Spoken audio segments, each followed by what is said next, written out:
This is The Miraculous Journey of Edward Tulane by Kate DiCamillo.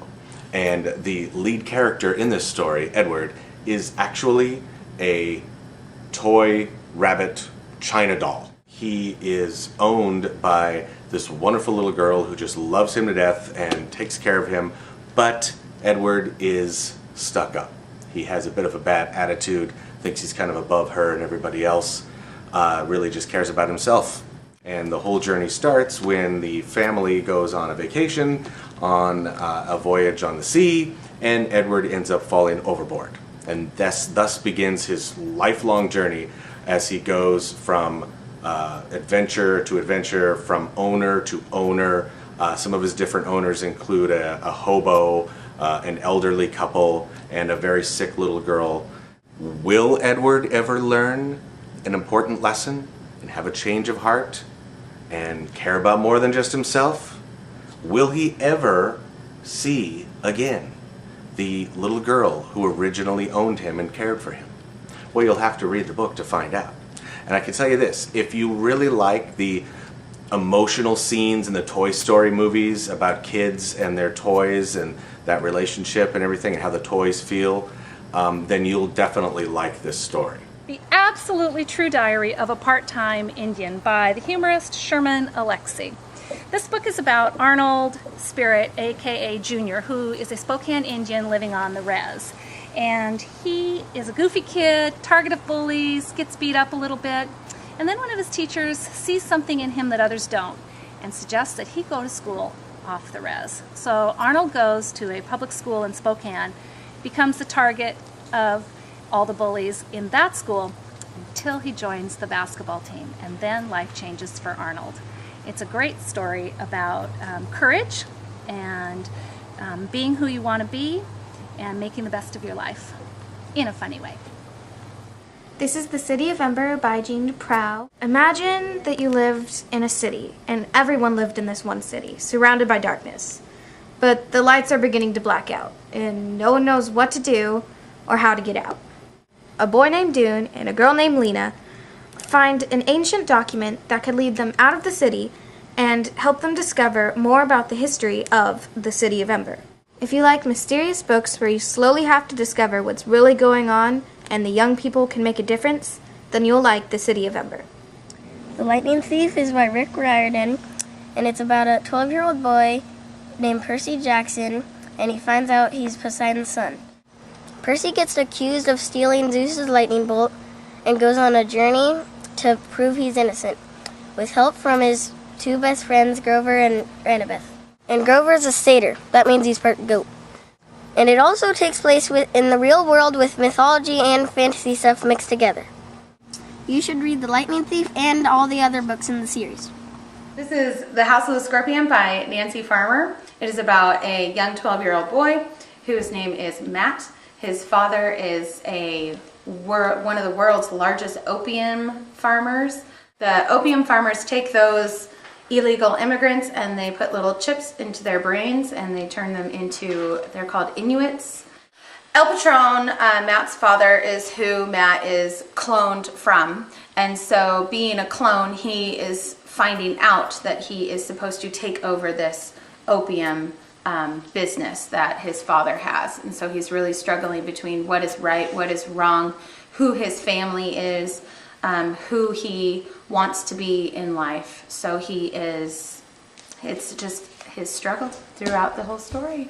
The book I'm talking about today is Son of the Mob by Gordon Corman, and this is probably one of my top 10 favorite books that I've ever read for young adult literature.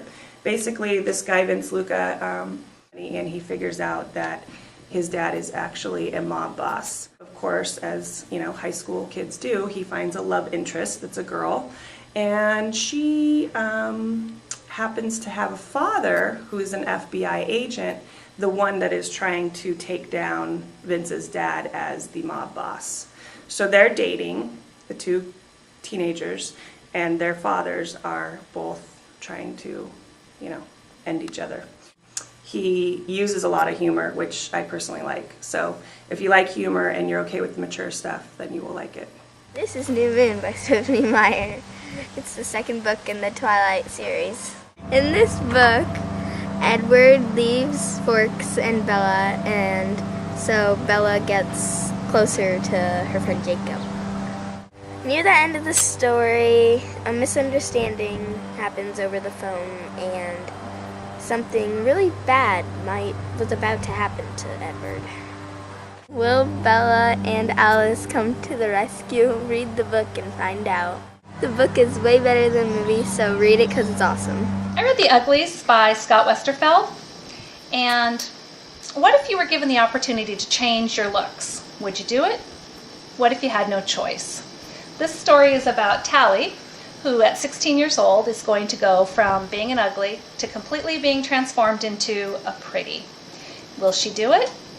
It's a big surgery. She has skin planted. She has bones shaved. Does she want to do it? You'll have to read to find out. But it takes a chance to look back at us and how we consume and use our resources. And there's a very strong message in how we're treating our planet today.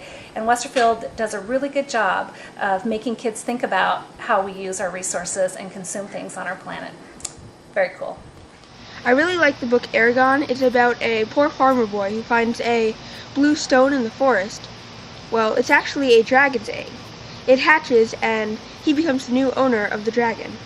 Now he must defeat the dark enemies of the king who has no bounds. What I really liked about the book is that it's the fantasy genre. I really like how there's magic and duels and dragons, and it's just my type of book. I recommend the book Aragon to everyone who likes fantasy books, dragons, and you should also read the second one, Eldest.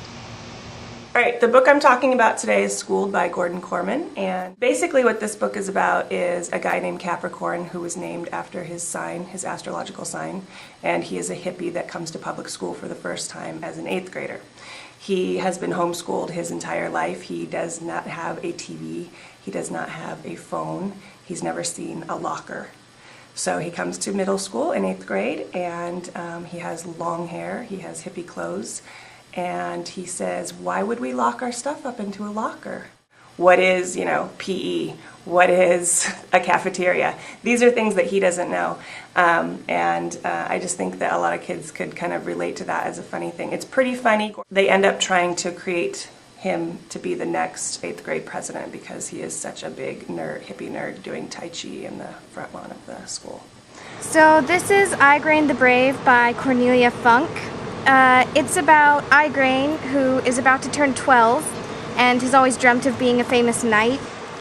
She has always wanted her own knight's outfit, so her parents, who can do spells and stuff, are making one for her. But during a spell, they mix up their words and accidentally turn themselves into pigs. Not only does she have to find the way to save her parents from being pigs forever, she has to stop the villain Osmond from stealing their castle and their magic spell books. If you really like fantasy and adventure stories, but you're tired of the main character always being a boy, then Igraine the Brave is perfect for you. This is Hunger Games by Suzanne Collins.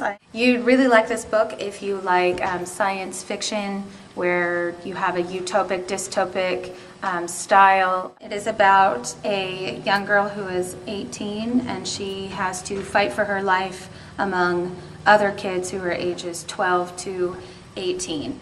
And the capital's way of keeping the population down is by randomly drawing kids' names to go to the Capitol and participate in the Hunger Games.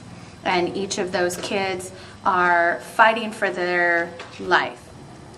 Diary of a Wimpy Kid is written by Jeff Kenny, and it's about a boy named Greg Heffley, and he has a really hard life going to school and with his family.